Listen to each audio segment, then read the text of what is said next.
सद्गुरु महाराज के युगल चरणों में कोटि कोटि नमन। इस पावन मंच पर विराज रहे गुरु महाराज के प्रिय शिष्य आदरणीय स्वामी श्री नंद किशोर बाबा, आदरणीय ब्रह्मचारी श्री गणेश बाबा, इस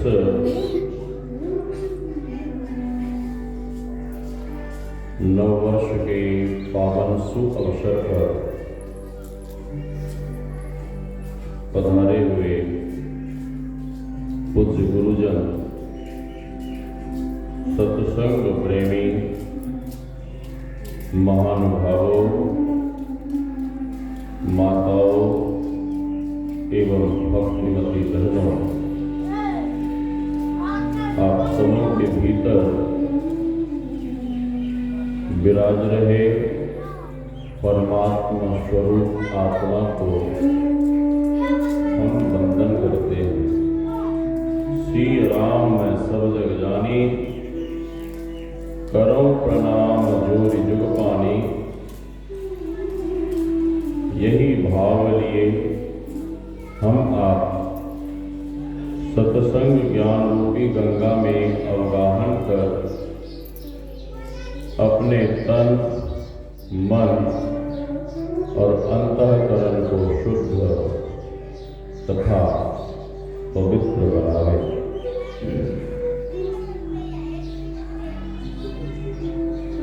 अभी हम आप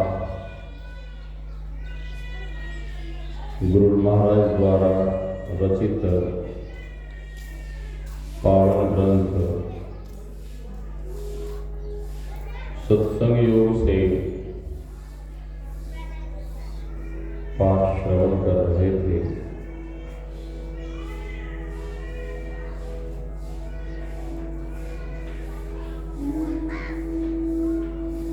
वे ईश्वर परमात्मा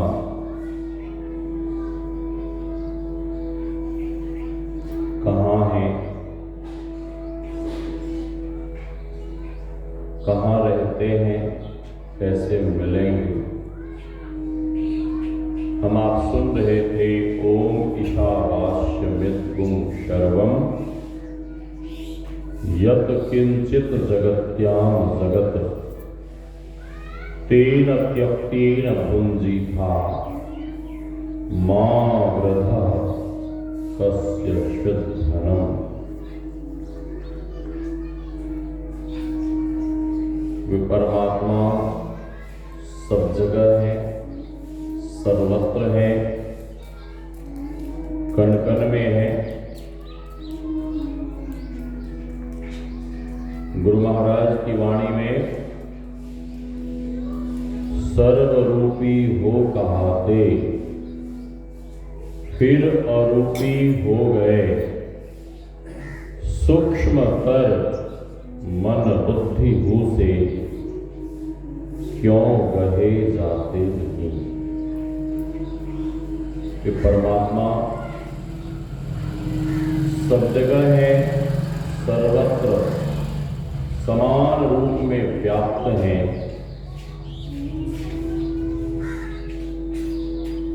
लेकिन दिखते नहीं। इस धरा पर जब रावण का अत्याचार बढ़ा तो धरती माँ दुखी होकर देवताओं के पास गई कि कुछ करो। देवताओं ने कहा कि हे माता, हे धरती माँ, इस समस्या का समाधान हमारे पास नहीं है, फिर भगवान के पास चलते हैं। देवताओं ने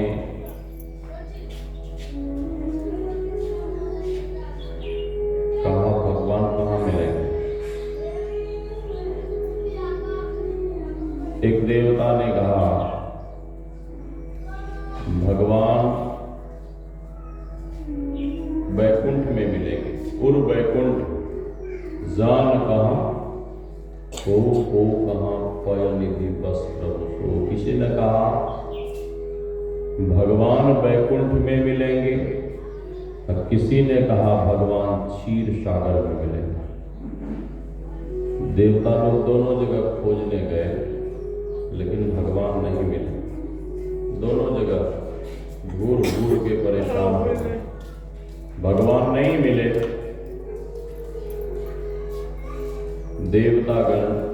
देवगण निराश होकर इधर उधर भटकने लगे। देवताओं को दुखी देख भगवान शंकर को दया आई और भगवान शंकर उसी समय तुरंत प्रकट होकर पूछने लगे कि अरे देवताओं, तुम लोग इतने दुखी क्यों हो? दुखी होने का कारण क्या है? देवताओं ने कहा हे भोलेनाथ, भगवान को ढूंढ ढूंढ के हम लोग परेशान हो गए लेकिन भगवान नहीं मिले। भगवान शंकर मुस्कुराते हुए कहते हैं कहे देवताओं, भगवान को यहां वहां ढूंढने की क्या जरूरत है? भगवान को तो जहां भी प्रेम से पुकारोगे। भगवान शंकर ने कहा हरि व्यापक सर्वत्र समाना,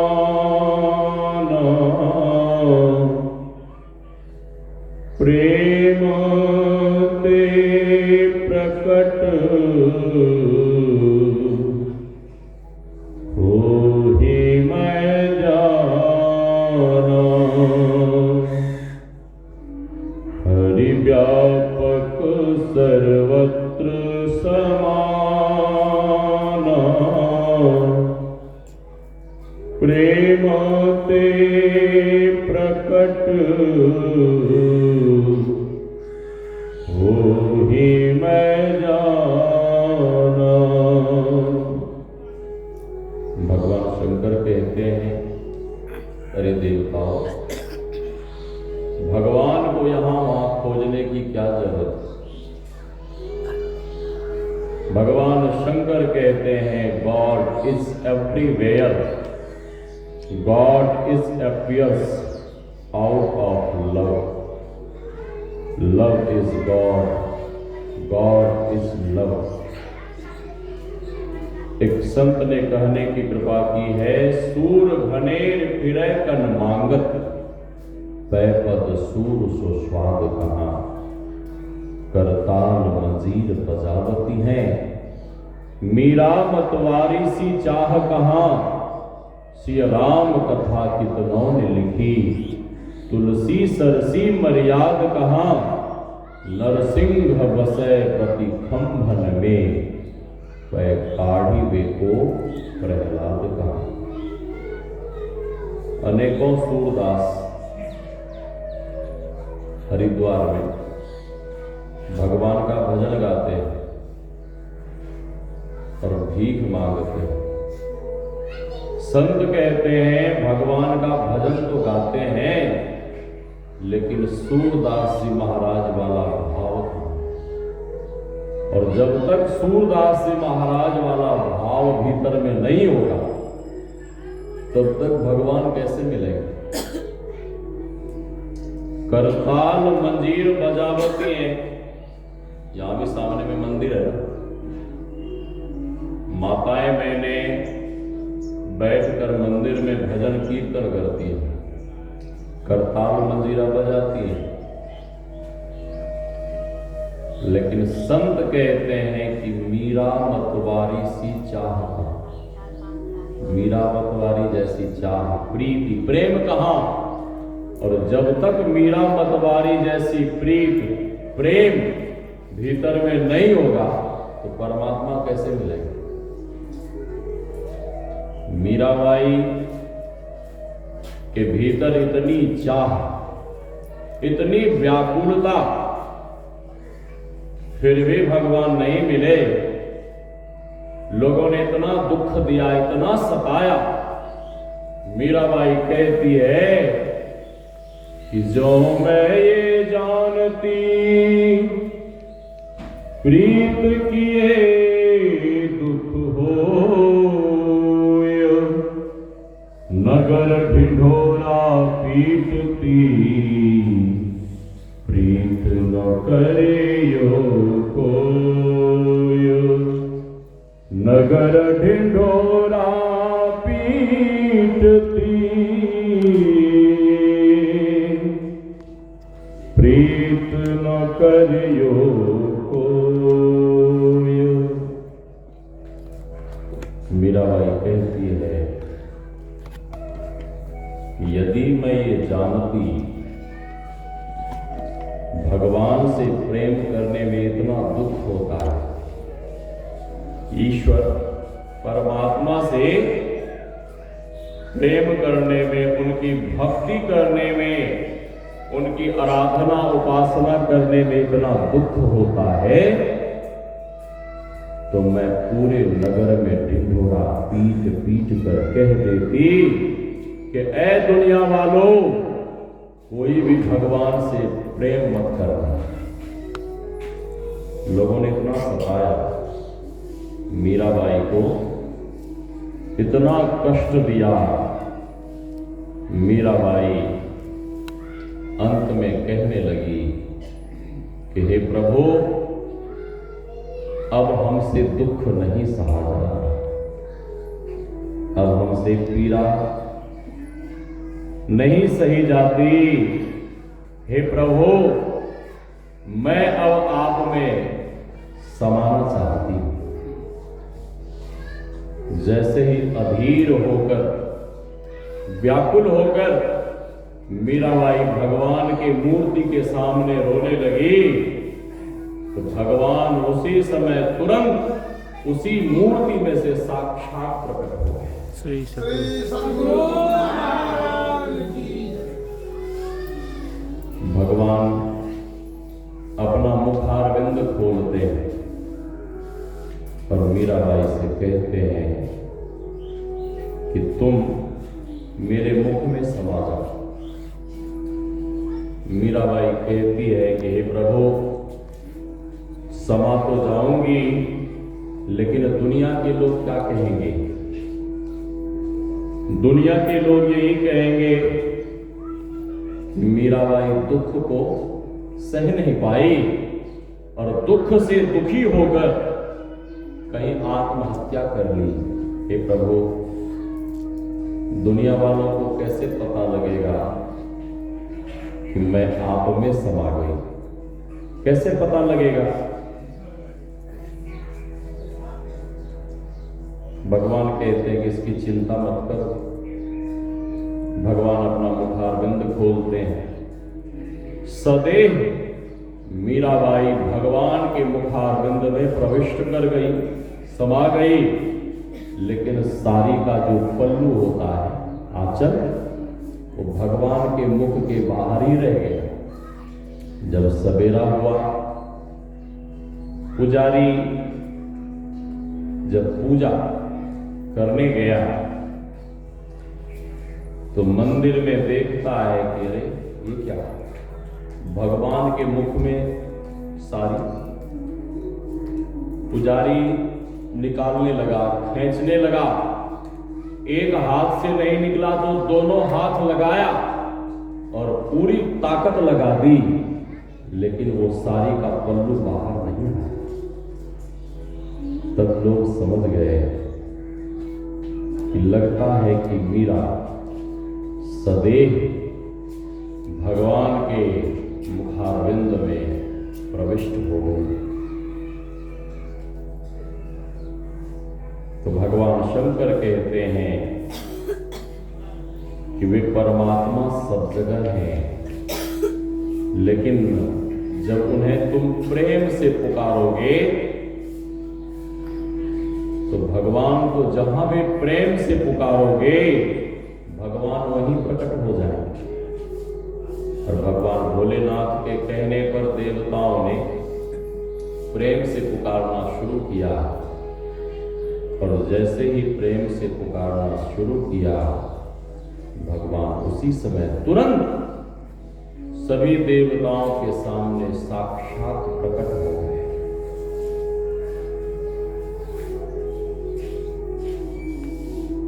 और उस परमात्मा की प्राप्ति कैसे होगी? ध्यान के द्वारा, साधना के द्वारा, युक्ति सीखकर जब भजन करेंगे, ध्यान करेंगे, तब उस परमात्मा की प्राप्ति होगी। एक दिन उद्धव जी, वैसे तो नित्य उद्धव जी भगवान को प्रणाम करने जाते थे। ऑपरेटर को बुलाइए, ऑपरेटर कहां से लगा? श्री सद्गुरु महाराज की जय। ब्राह्मे मुहूर्ते उत्थाय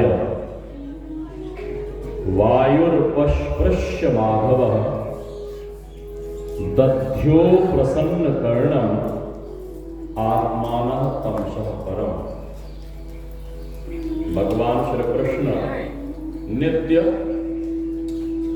ब्राह्म मुहूर्त में ही जगकर अपने मायातीत स्वरूप का ध्यान करते और उनका रोम रोम बिल्कुल पुलकित हो जाता। उद्धव जी गए। उद्धव जी भगवान को प्रणाम करते हैं। कब? ब्राह्म मुहूर्त में, भोर में। बेस को थोड़ा कम करिए, बेस को कम करिए, साउंड की आवाज को थोड़ी सी हल्की सी बढ़ाइए, सीटी नहीं मारना चाहिए। श्री सद्गुरु महाराज की जय। हॉर्न की आवाज नहीं बढ़ाइएगा, साउंड की आवाज थोड़ी सी बढ़ाइए।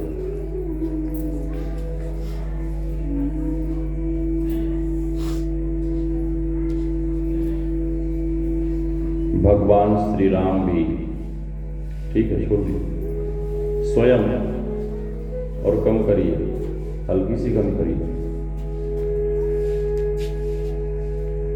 भगवान श्री राम स्वयं जब जगते थे तो अपने गुरु महाराज को, अपने से बड़ों को प्रणाम करते थे। शास्त्र का कहना है, कराग्रे वसते लक्ष्मी, कर मध्ये च सरस्वती, कर मूले स्थितो ब्रह्म, प्रभाते कर दर्शनम। कर ये हाथ, इसके अग्रभाग में लक्ष्मी का वास है। कराग्रे वसते लक्ष्मी, कर के अग्रभाग में माता लक्ष्मी का वास है। इसलिए जगने के साथ ही कर का, अपने दोनों हाथ का मानव दर्शन करे और मन ही मन संकल्प ले इस पवित्र हाथ से कभी कोई अशुभ कर्म ना हो, कभी कोई अशुभ कार्य ना हो। सुबह सुबह जगने के साथ ही और यह भी संकल्प ले कि कभी भी इस हाथ से कोई कार्य हो तो वह शुभ कार्य हो, शुभ कार्य, अच्छा काम। कर मूले स्थितो ब्रह्म,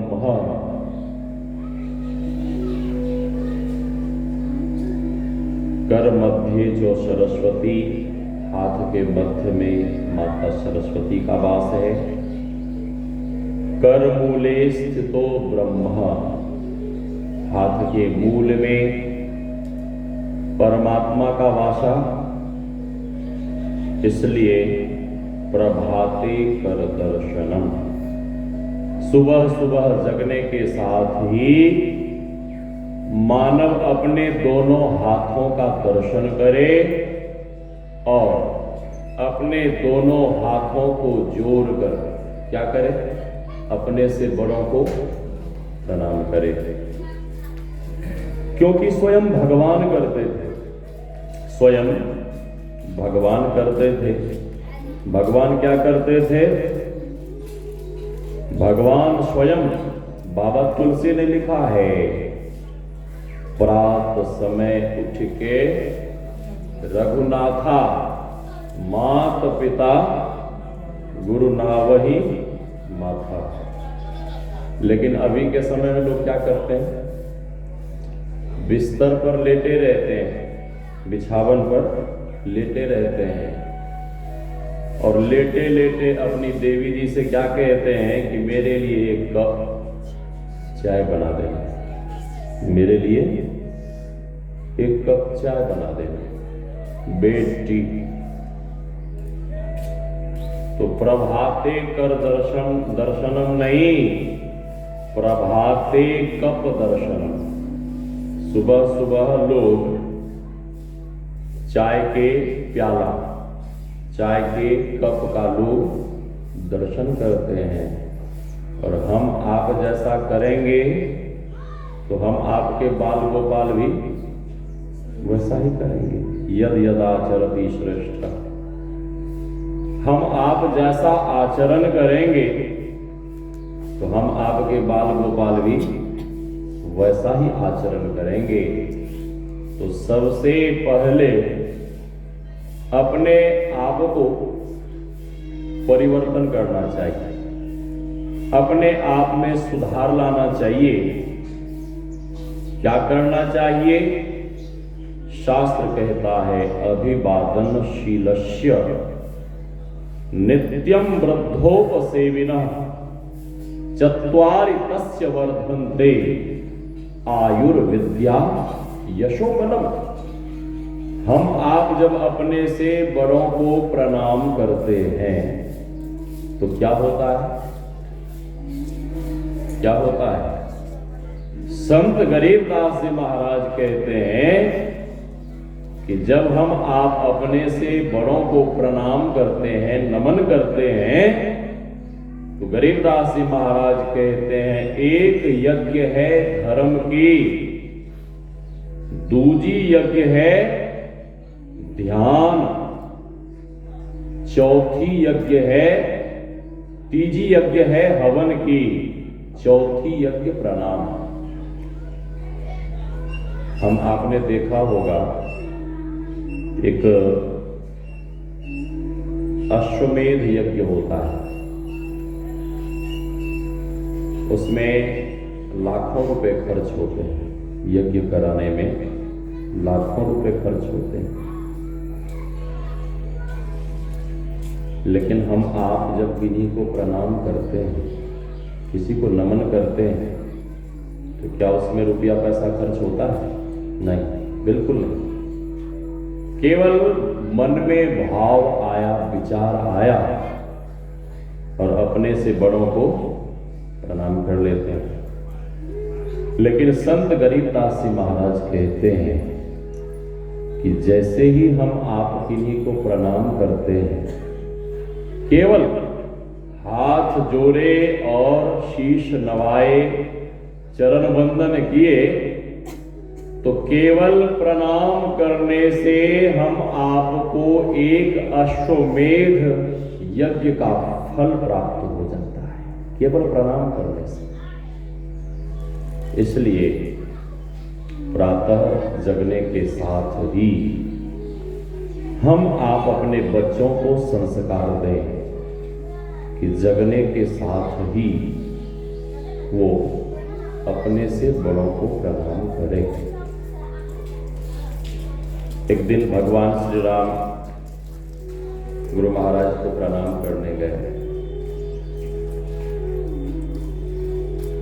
उस दिन ऐसा हुआ कि महर्षि वशिष्ठ गुरु महाराज ही भगवान को प्रणाम करने के लिए आगे बढ़े।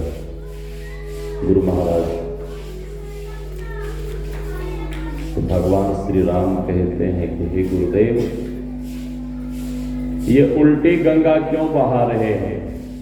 मेरा जीवन जन्म आपकी सेवा पूजा के लिए हुआ है और आप हमें प्रणाम कर रहे हैं।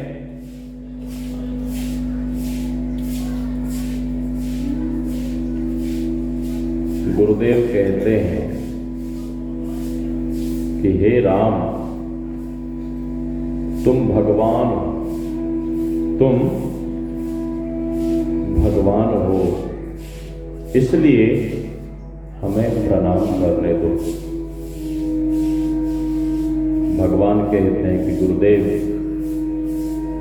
मैं तो केवल भगवान हूं, मैं तो केवल ईश्वर हूं, लेकिन हे गुरुदेव, मुझ में यह सामर्थ्य नहीं है कि भूले भटके जीव को इस भवसागर से निकालकर परमात्मा तक पहुंचा सकूं। यह सामर्थ्य मुझ में नहीं है। हे गुरुदेव, भूले भटके हुए जीवों को इस भवसागर से निकालकर परमात्मा तक पहुंचाने का सामर्थ्य तो केवल गुरुदेव भगवान के भीतर।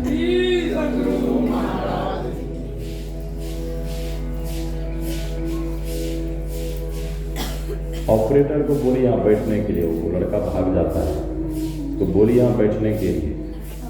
श्री सद्गुरु महाराज की जय। ऑपरेटर को बुलाइए कोई, उसको बोलिए यहां बैठे कुर्सी लगाकर। श्री सद्गुरु महाराज की जय। साउंड की आवाज साफ कीजिए। हॉर्न की आवाज बोलिए कम करने के लिए, हॉर्न की आवाज बोलिए कम करने के लिए। श्री सद्गुरु महाराज की जय। भगवान श्री राम कहते हैं कि हे गुरु महाराज,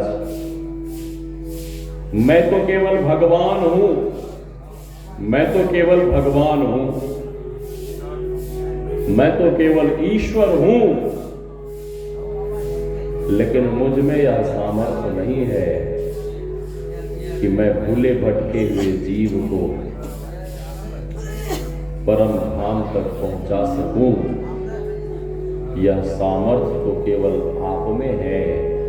मैं तो केवल ईश्वर हूं, लेकिन आप तो सर्वेश्वर के समान हैं, इसलिए हमें ही प्रणाम करने दीजिए गुरु महाराज। भगवान फिर प्रणाम करते हैं, तो अपने से बड़ों को जो प्रणाम करते हैं उसकी 4 चीजें बढ़ जाती हैं: आयु, विद्या, यशो, बलम। आज नववर्ष है,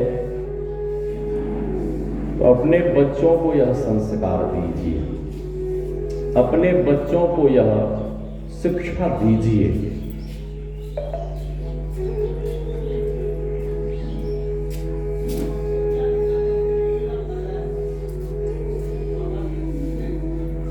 तो मैं कह रहा था, उद्धव जी भगवान को प्रणाम करने गए। और भगवान ध्यान में बैठे थे। उद्धव जी हाथ जोड़कर भगवान से पूछते हैं कि हे प्रभु, सारे जगत के भक्त लोग आपका ध्यान करते हैं, सारे सृष्टि के मानव आपका भजन करते हैं, आप किनका ध्यान कर रहे हैं? भगवान श्री कृष्ण कहते हैं, जो जन ऊधो मोहि न बिसरे, ताहि न विसारो छिन एक घड़ी, काटो जन्म जन्म के फंदा, राखों सुख आनंद करी। दरवाजा बंद कर दीजिए और अंदर जाकर जरा बोलिए, हल्ला कर रहे हैं लोग, बोलिए सत्संग करा रहे, सत्संग में बैठने के लिए। जो भी हल्ला कर रहे हैं उनको बोलिए यहाँ पे बैठने के लिए।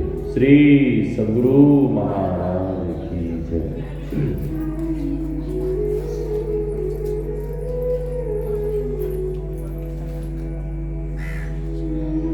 भगवान कहते हैं,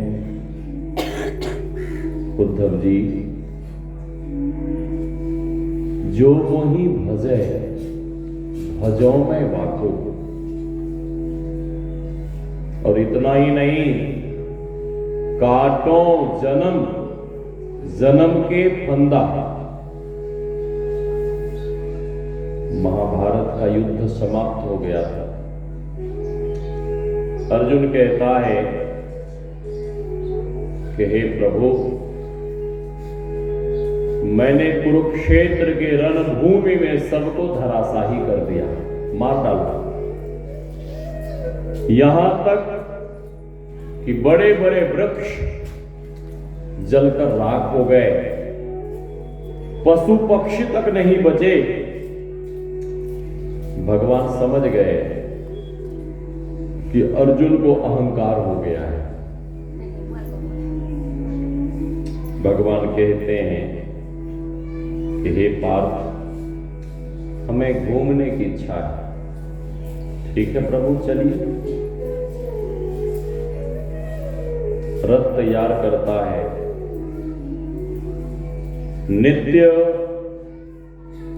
अर्जुन रथी बनता था, भगवान सारथी बनते थे, और आज भगवान रथी बने हैं और अर्जुन सारथी बना है। नित्य अर्जुन आदेश देता था और आज भगवान आदेश दे रहे कि रथ को कुरुक्षेत्र के मैदान की ओर ले चलो। कुरुक्षेत्र के मैदान। ये बाजा वाले को बुलाइए, हॉर्न की आवाज कम करवाइए। श्री सद्गुरु महाराज की जय। ले गए। उस कुरुक्षेत्र के मैदान में एक बहुत बड़ा स्वर्ण खंड पड़ा हुआ था। भगवान अर्जुन से कहते हैं कि हे पार्थ, इस घंटे को उल्टाओ।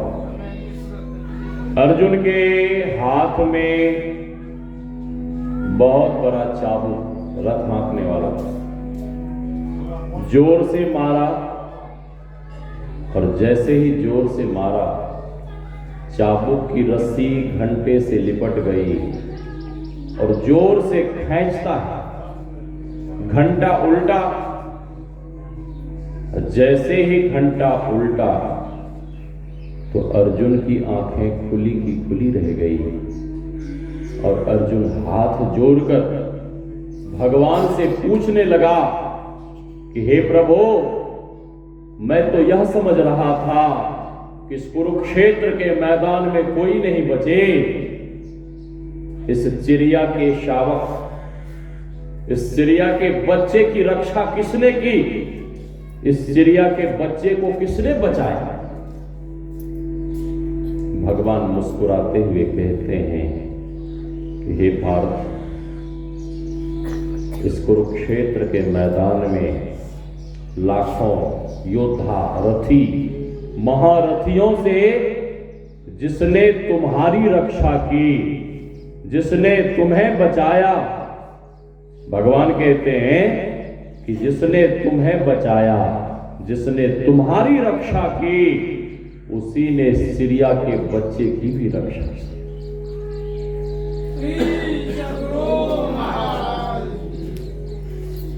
भगवान अर्जुन के चरण में पड़ गया। अर्जुन भगवान के चरण में नतमस्तक होकर कहने लगा कि हे प्रभु, हमें क्षमा कर दीजिए, हमें व्यर्थ ही अहंकार हो गया था, व्यर्थ झूठा मिथ्या अहंकार हो गया था। भगवान उद्धव जी से कहते हैं,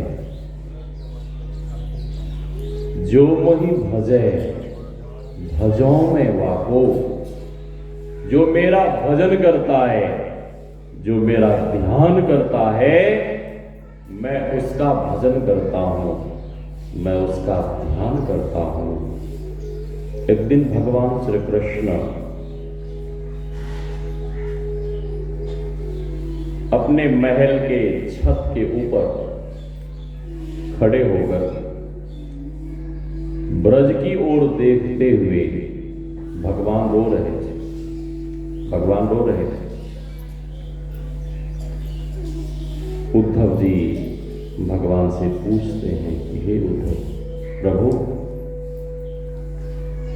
आपके ऊपर ऐसी कौन सी विपत्ति आ गई कि आप रो रहे हैं?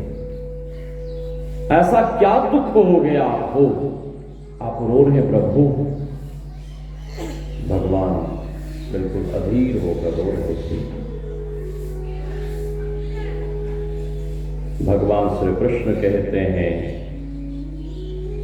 जो जन ऊधो मोहि न बिसरे, ताहि न विसारो छिन्न एक घड़ी। भगवान ने कहा, ऊधो मोहे ब्रज बिसरत नाही, ऊधो मोहे ब्रज बिसरत नाही। ए उद्धव जी, मैं ब्रज और ब्रजवासियों को भूलना चाहता हूं, भुलाना चाहता हूं, लेकिन उन्होंने इतना हमें स्नेह दिया है, इतना प्रेम दिया है, इतनी सेवा की है कि मैं भुला नहीं पाता। उद्धव जी, हमें ऐसा लगता है कि ब्रजवासी मेरे विरह में, मेरी याद में रोते होंगे, इसीलिए मुझे रोना आ रहा है।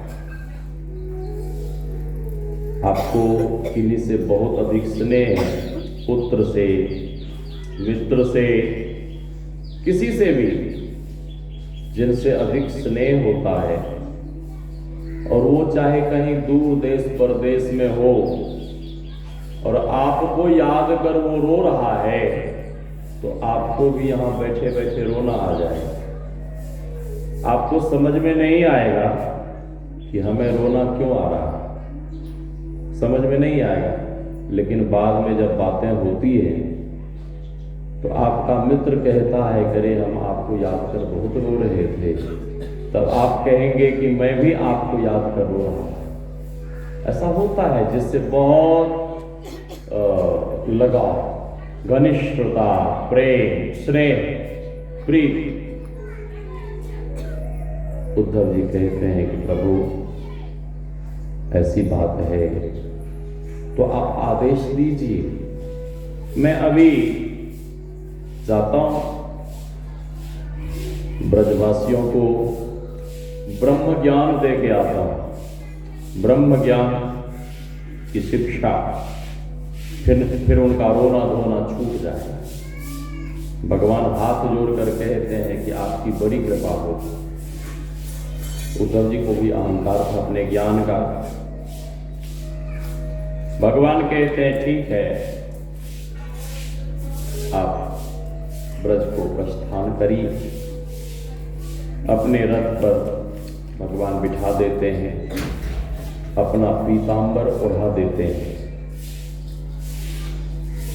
और उद्धव जी वचन दे के गए कि आज जा रहा हूं, कल वापस आ जाऊंगा।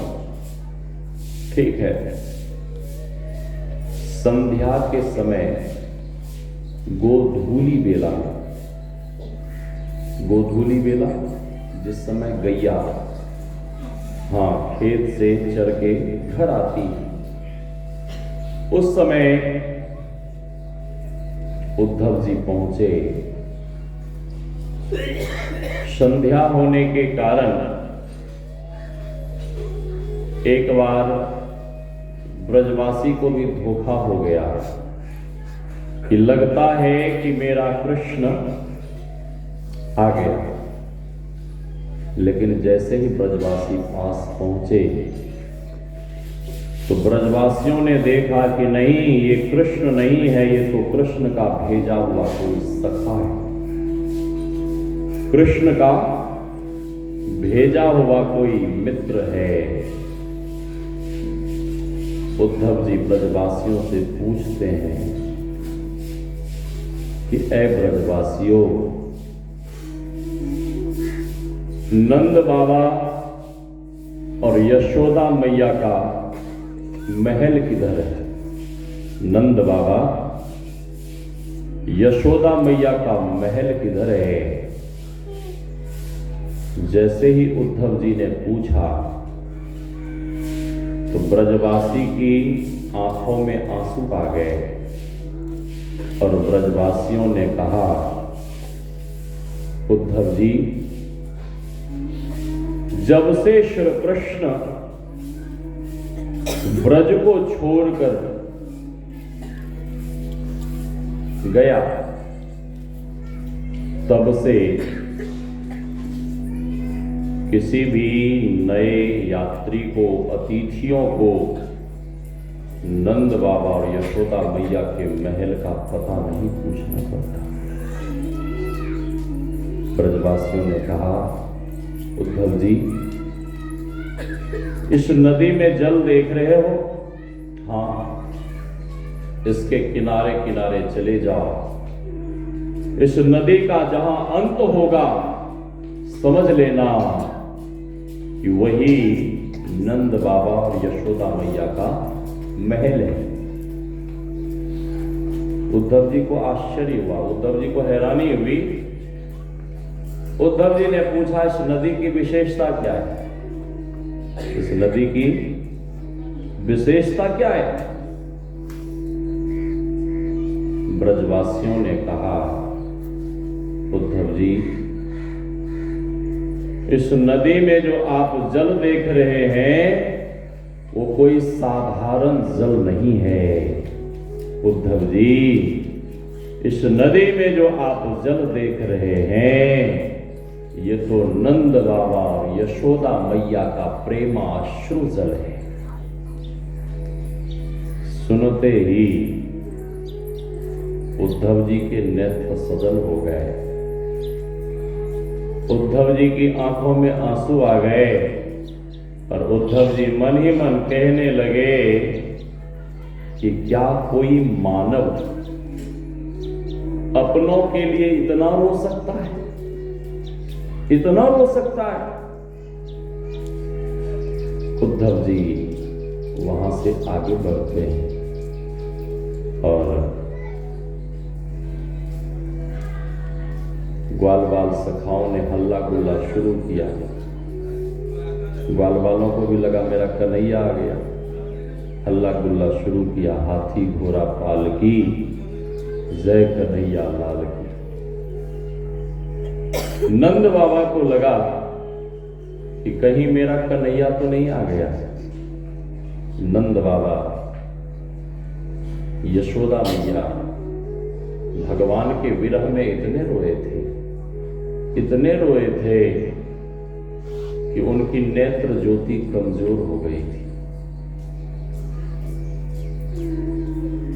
नंद बाबा दौड़कर महल के बाहर आए एक बार नंद बाबा की आंखें भी चक्कर खा गई कि कहीं मेरा कन्हैया तो नहीं आ गया। लेकिन जब पास गए तो नंद बाबा ने देखा कि नहीं, ये मेरा कन्हैया नहीं है, ये तो मेरे कन्हैया का भेजा हुआ कोई सखा है। पुत्र परदेश में रहता और बहुत दिनों से नहीं आया, पुत्र का मित्र ही आ जाए और पुत्र का मित्र आपके पुत्र का समाचार सुनावे, सुखद समाचार सुनाता है तो आपके भीतर प्रसन्नता, खुशी की बाढ़ आ जाती है। लेकिन जैसे ही दुखद समाचार सुनाता है तो माँ पिता सुन सुनकर दुखी होते हैं, माँ पिता सुन सुनकर दुखी होते हैं। नंद बाबा को भी लगा कि चलो कोई बात नहीं है, पुत्र नहीं आया, मेरा लाला नहीं आया, तो मेरे लाला का मित्र ही तो आया। कोई ने शांति से सुनिए, कोई छोड़ दीजिए ना, करेंगे लोग हम। सुनिए, आवाज सुनाई जाएगी, सुन लेंगे आप। हाँ, श्री सद्गुरु नंद बाबा उद्धव जी को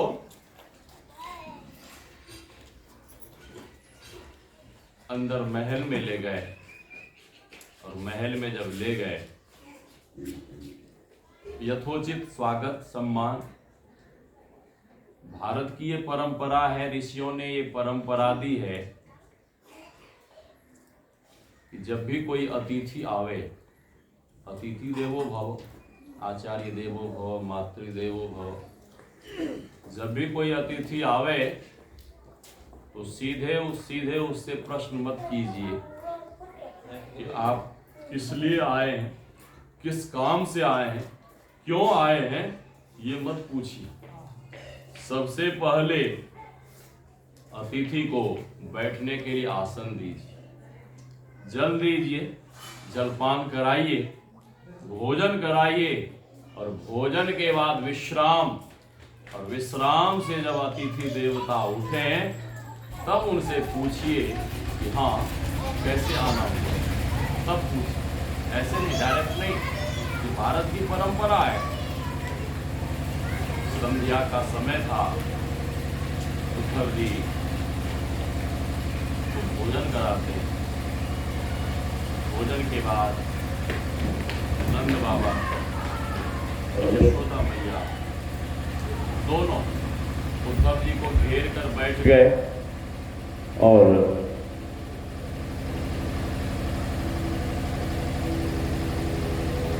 नंद बाबा अपने लाला के बारे में पूछते हैं, उद्धव जी मेरा लाला आनंद से है ना, खुश है, प्रसन्न है ना, बढ़िया से? उद्धव जी कहते हैं हाँ, अब तो आपका लाला द्वारिका को राजा है और बड़े ठाठ बाट हैं उनके, बड़े आनंद से। बहुत सारी बातें नंद बाबा पूछते हैं और अब यशोदा मैया की बारी आई। यशोदा मैया पूछती है उद्धव जी क्या मेरा लाला कभी मुझे याद भी करता है? क्या मेरा लाला कभी मुझे याद भी करता है?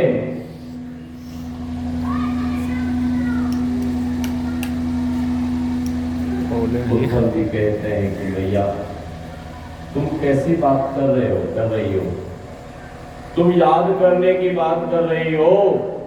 अरे वो तो तुम लोगों को याद कर रोते हैं, आंसू बहाते। इतना सुनते ही यशोदा मैया बिल्कियों से रो पड़ी। साउंड की आवाज बढ़ाइए भाई, साउंड की आवाज बढ़ाइए। बाबा कुछ बोल। श्री सद्गुरु महाराज की जय।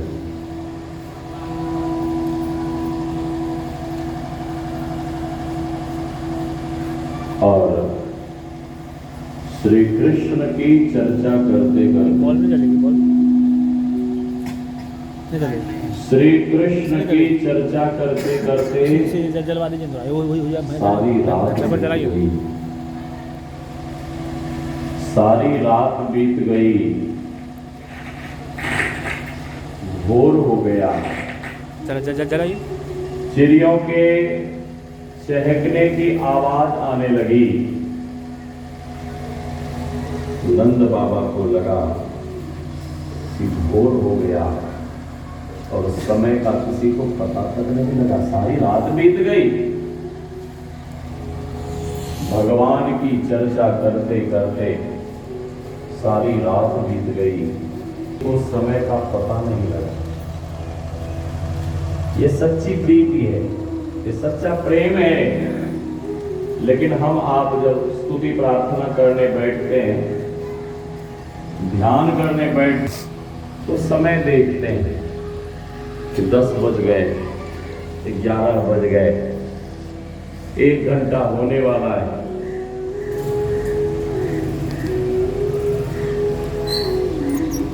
ये सच्चा प्रेम नहीं है भगवान के प्रति, ये सच्ची प्रीति नहीं है। ए बच्चा तुम यहीं बैठो ना, ये साउंड तुम्हारा सीटी मार रहा है, बैठो यहीं कुर्सी लेके, आवाज को घटाओ। श्री सदगुरु महाराज, तो आवाज ठीक करवाइए, साउंड की आवाज ठीक करवाइए। श्री सदगुरु महाराज की जय। देखते हैं नहीं रहता, बाजा वाला भाग जाता है, तुरंत भागता है। बगल का है ना, इसीलिए भाग जाता है। बाहर का होता तो नहीं भागता, बैठा रहता। आवाज को ठीक करो, इस साउंड की आवाज, साउंड बढ़िया है तुम्हारा, आवाज को ठीक करो। ऐसे लगा दिया चला गया इधर उधर, तो ऐसे नहीं होता है। ऑपरेटर हर वक्त रहना चाहिए वहां पास में। श्री सदगुरु महाराज की जय।